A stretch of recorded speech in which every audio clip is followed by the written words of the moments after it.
Everyone, good afternoon.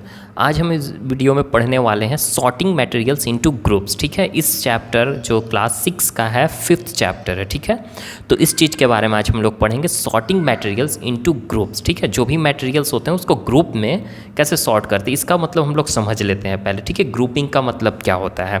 देखो, simple language में first ये चैप्टर का जो हेडिंग है इसके बारे में समझते हैं।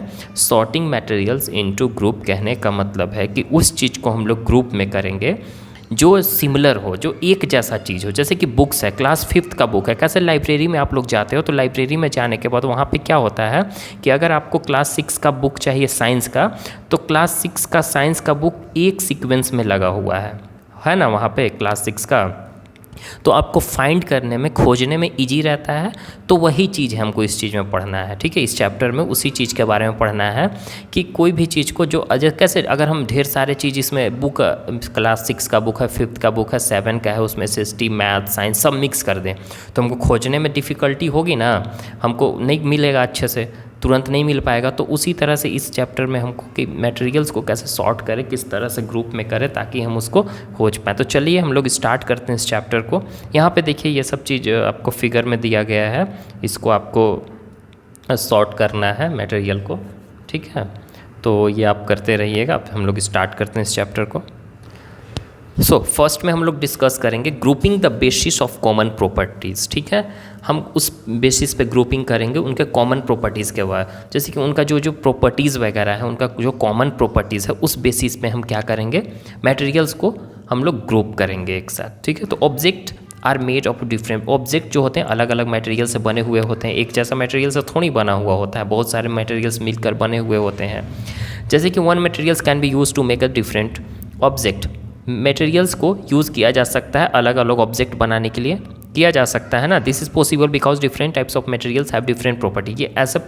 ये कब पॉसिबल हो सकता है, जब अलग अलग तरह का मटेरियल्स, अलग अलग तरह का मटेरियल का अलग अलग प्रॉपर्टीज़ हो। ठीक है, we have to choose the material with the right properties based on what we want to use it for. देखो, हम लोग को क्या करना है, मटेरियल को चूज़ करना होगा राइट प्रॉपर्टीज़। ठीक है, उनके राइट प्रॉपर्टीज, जो सही प्रॉपर्टीज़ हैं उनका, जिसके लिए किस चीज़ के लिए हम लोग उसको यूज़ करना चाहते हैं। जैसे कि अभी देखो एग्जांपल में देंगे तो आपको समझ में आएगा।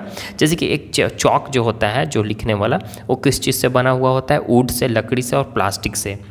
Would be no use because it can not be use to write on the keyboard. देखो ऐसा होता है, यहाँ पे एक सिंपल लैंग्वेज में आपको समझो कि जैसे कि अगर लकड़ी से बना हुआ रहेगा या प्लास्टिक से बना हुआ रहेगा चॉक, जो हम लोग बोर्ड पे लिखने वाला होता है, ठीक है, तो क्या वो बोर्ड पे लिखाएगा, हम उसको बोर्ड पे लिखेंगे। एक आप ये वुड ले लो, लकड़ी ले लो या प्लास्टिक ले लो, बोर्ड पे लिखना स्टार्ट करो तो लिखाएगा नहीं ना।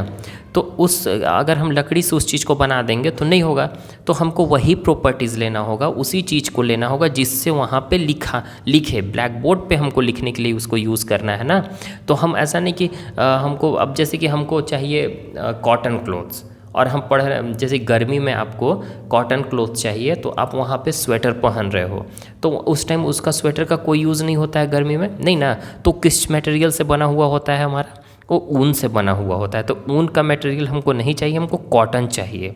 ठीक है, तो जो जैसा हिसाब से उसी हिसाब से उसको यूज़ करना होता है हम लोग को। तो लकड़ी का हम लोग अगर चौक बनाते हैं तो उसका कोई यूज़ नहीं होता है। ठीक है, तो उसके लिए हमको प्रॉपर्टीज़ चाहिए, जो लिखने वाला जिस चीज़ से चौक बनता है वही प्रॉपर्टीज़ चाहिए, तब जाकर वो क्या होगा, यूज़ होगा उसका। तो आई होप कि आपको समझ में आ गया होगा। देखो, materials have different properties, material के पास अलग अलग प्रॉपर्टीज़ होते हैं, जैसे कि रफनेस होता है, लस्टर होता है, हार्डनेस होता है, ट्रांसपेरेंसी होता है, और solubility, flotation, attraction towards a magnet, conduction of heat, conduction of electricity. तो इस चीज़ के बारे में पढ़ेंगे। ठीक है, रफनेस कहने का मतलब कि जो रुखड़ा हो, लस्टर मतलब कि उसमें लाइट हो, उसमें चमक हो, हार्डनेस मतलब कि कठोर हो, ट्रांसपेरेंसी कहने का मतलब कि आर पार दिखे। ठीक है, सॉल्युबिलिटी घुल जाए। ठीक है, फ्लोटेशन मतलब कि फ्लोट करे, ठीक है, पानी में फ्लोट करे, what ever. Attraction towards a magnet, magnet के द्वारा अट्रैक्ट हो, जैसे कि लोहा कैसे हम मैग्नेट के पास रखेंगे तो अट्रैक्शन हो।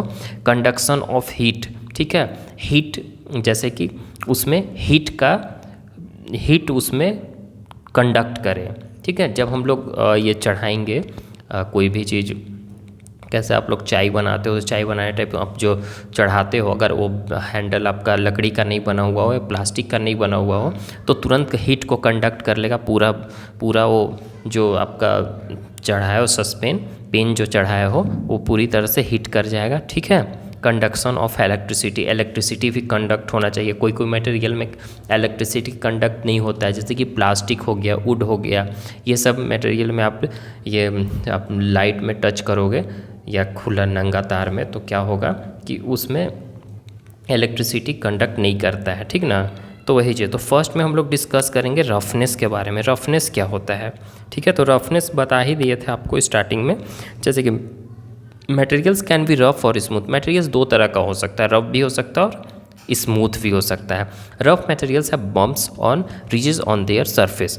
रफ मटेरियल्स का बम्प्स होता है, जैसे इस तरह से रिजेस टाइप रहेगा, रुखड़ा टाइप रहेगा, उठा उठा टाइप रहेगा, या तो ऊपर नीचे, एक समतल में नहीं रहता है, चिकना नहीं रहेगा। वो हाथ से वो छुओगे तो उठा दिखेगा आपको, कभी नीचा दिखेगा, मतलब कि अजीब ढंग का वो बना हुआ रहेगा, जो कि छूने से ही आपको पता चल जाए कि ये मटेरियल्स कैसा है, रफ है।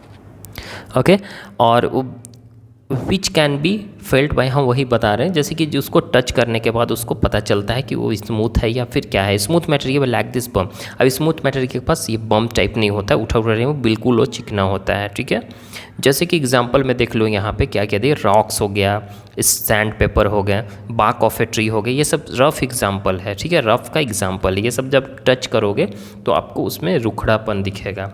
और जैसे ग्लास का सीट हो गया, फ्लावर्स पेटल हो गया, फ्लावर का पंखुड़ी जो होते हैं वो सब। ठीक है, ये सब का सरफेस पे आप, जैसे कि सरफेस ऑफ एप्पल, ठीक है, एप्पल का जो ऊपर का पार्ट होता है, जब उसको टच करने पे क्या होता है कि बिल्कुल स्मूथ हमको लगता है। तो वही यहाँ पे एग्जांपल दिया है कि स्मूथनेस कैसा है। अब चलो लस्चर की बात करें। लस्चर मतलब तो हम बता दिए कि शाइनी मटेरियल को हम लोग लस्चर बोलते हैं, चमक जिसमें हो। जितने भी मेटल्स होते हैं वो हमेशा प्योर स्टेट में, all metals in pure state, जो मेटल्स एकदम प्योर स्टेट में होते हैं उसमें कोई मिक्स ना हो। ठीक है, जैसे कि गोल्ड, गोल्ड जो सोना होता है वो एकदम प्योर होता है। ठीक है, तो अगर प्योर सोना देखोगे तो वो आपका लस्चर शाइनी रहेगा, पूरा चमक रहता है, तो उसी चीज़ को हम लोग लस्चर बोलते हैं। Okay, this property metals is widely used for making jewellery. अब इस तरह का प्रॉपर्टीज़ ऑफ मेटल में हम लोग ज़्यादातर किस चीज़ में यूज़ किया जाता है, ज्वेलरी वगैरह बनाने में यूज़ किया जाता है। ठीक है बाबू, और डेकोरेटिव आर्टिकल्स भी बनाने में इसको यूज़ करते हैं। देखो घर वगैरह पोट्स बनाने में यूज़ किया जाता है इस चीज़ को। ठीक है, और भी तरह का बहुत सारे घर में सजाने उजाने के लिए मटेरियल्स होते हैं, उसमें यूज़ किया जाता है लस्चर मटेरियल को। ठीक है, जैसे कि गोल्ड हो गया, सिल्वर हो गया, ब्रोंज हो गया, ये सब लस्चर है। ये सब आप देखोगे तो हमेशा चमक रहता है। अब हार्डनेस की बात करते हैं। हार्डनेस मतलब कि कठोर। ठीक है, मटेरियल्स कैन बी हार्ड और सॉफ्ट। मटेरियल्स हार्ड भी होता है, सॉफ्ट भी होता है। वहाँ पे हम लोग स्टार्टिंग में देखे थे, वो वहाँ पे सरफेस की बात हो रही थी, यहाँ पे पूरे बॉडी की बात हो रही है कि यहाँ पे मटेरियल हार्ड होगा या सॉफ्ट होगा। देखो, हार्ड मटेरियल्स है difficult to compress. Hard material जो होता है कॉम्प्रेस करने में डिफ़िकल्ट होता है। कॉम्प्रेस कहने का मतलब कि जब उसको आप छुओगे, छूने के बाद जब उसको प्रेस करोगे, जब उसको चिपोगे तो क्या होगा, नहीं होगा। ठीक है, कॉम्प्रेस नहीं होगा। ठीक है, और सॉफ्ट मटेरियल को कॉम्प्रेस्ड आराम से ईजिली के, जैसे कि एक कॉटन हो गया, देखो यहाँ पे रॉक हो गया, वुड हो गया, आयरन हो गया, डायमंड हो गए, ये सब जो है ना एकदम हार्ड मटेरियल्स होते हैं। ये सब को आप छू कर हाथ से इसको दबा नहीं सकते हो।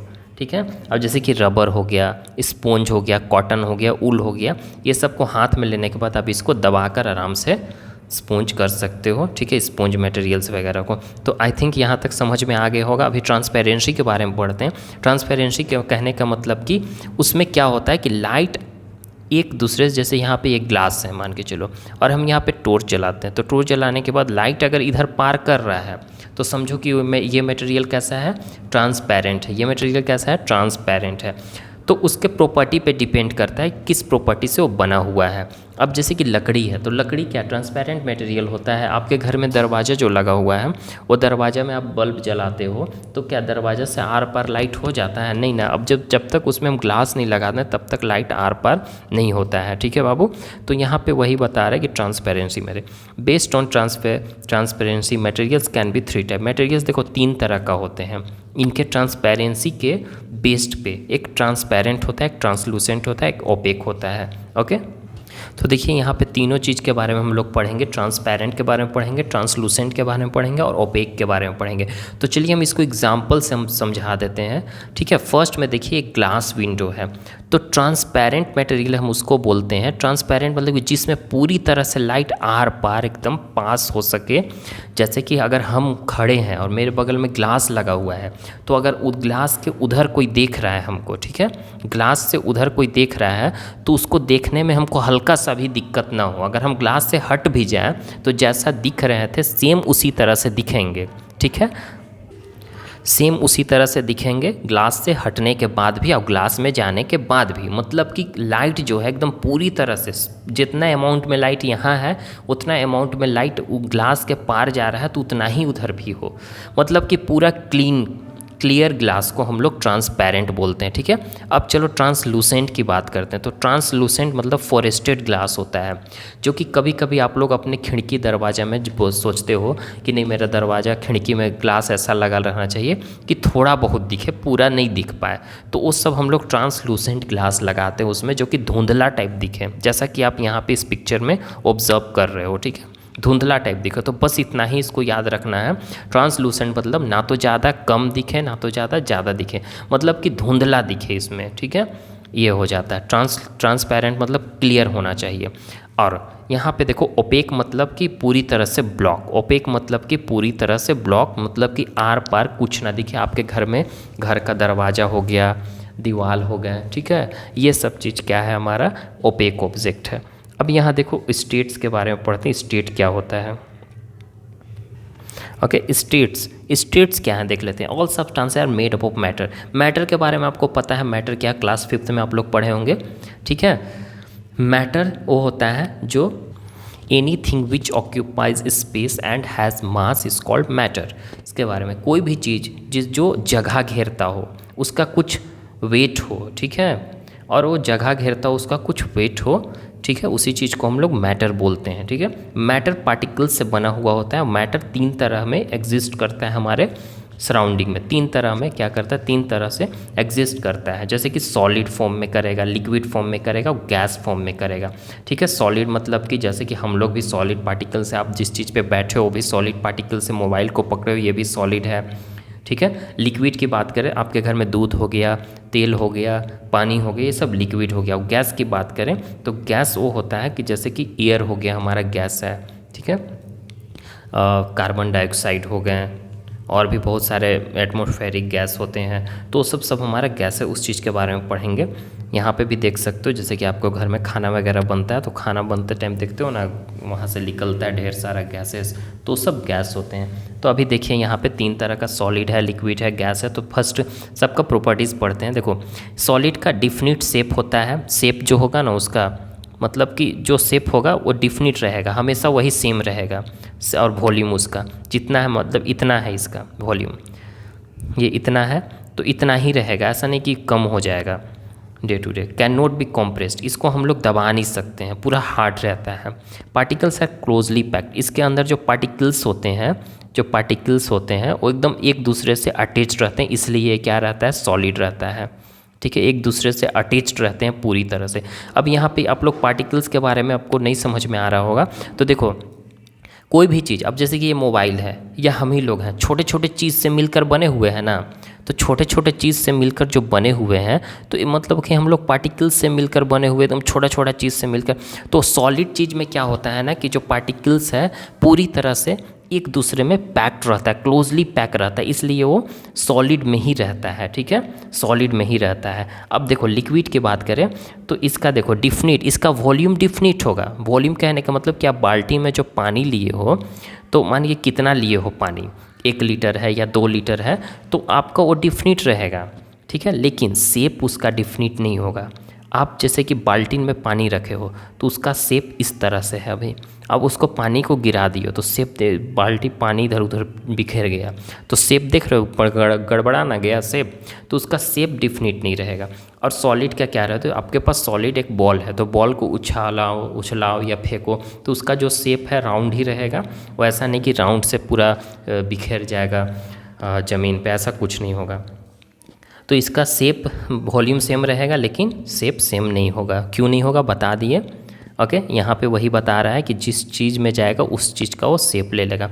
इसको हम कैन बी कॉम्प्रेस, इसको कॉम्प्रेस तो कर ही सकते हैं आराम से, ठीक है। Particles are not closely packed in solid. अब देखो सॉलिड में जैसा पार्टिकल्स एक दूसरे में एकदम क्लोज्ड था, उस तरह से इसमें क्लोज नहीं रहता है। इसमें इसलिए क्लोज नहीं रहता है क्योंकि अगर हम नीचे गिरा देते हैं तो देखते हो ना जी, इधर उधर बिखेर जाता है। तो पार्टिकल्स क्लोज रहेगा तो इधर उधर नहीं बिखेरने देगा। पार्टिकल्स इसमें इधर उधर रहता है इसलिए वो इधर उधर बिखेर जाता है। अब देखो गैस क्या है, गैस का कोई भी शेप नहीं होता है, ना इसका कोई वॉल्यूम नहीं होता है गैस का, ठीक है। इसका कोई वॉल्यूम नहीं होगा कि कितना गैस है क्या है, इसका ना कोई शेप होगा, ठीक है। हाईली कॉम्प्रेस्ड, इसको हाईली आराम से कॉम्प्रेस्ड कर सकते हो, कोई प्रॉब्लम नहीं है। इसको कॉम्प्रेस आराम से चिप सकते हो। बलून में एयर ले लो, बलून फुला के उसको आराम से एकदम प्रेस करने में कोई इजी रहता है ना, हमको ज़्यादा फोर्स नहीं लगाना पड़ता है। अब इसका पार्टिकल्स जो है ना एकदम लूजली पैक्ड रहता है, एकदम पूरी तरह से इधर उधर रहेगा, जिधर मन चाहे उधर जा सकता है, कोई अथी नहीं है इसमें। इसलिए तो आई होप कि यहाँ तक आपको समझ में आ गई। पार्ट 1 वीडियो था और पार्ट 2 वीडियो हम 1-2 दिन में आपको बना कर दे देंगे, ठीक है बाबू। Bye, take care. और इस वीडियो को लाइक सब्सक्राइब कीजिएगा, मेरा चैनल को भी सब्सक्राइब कीजिएगा, और भी हम वीडियोस डालते रहेंगे।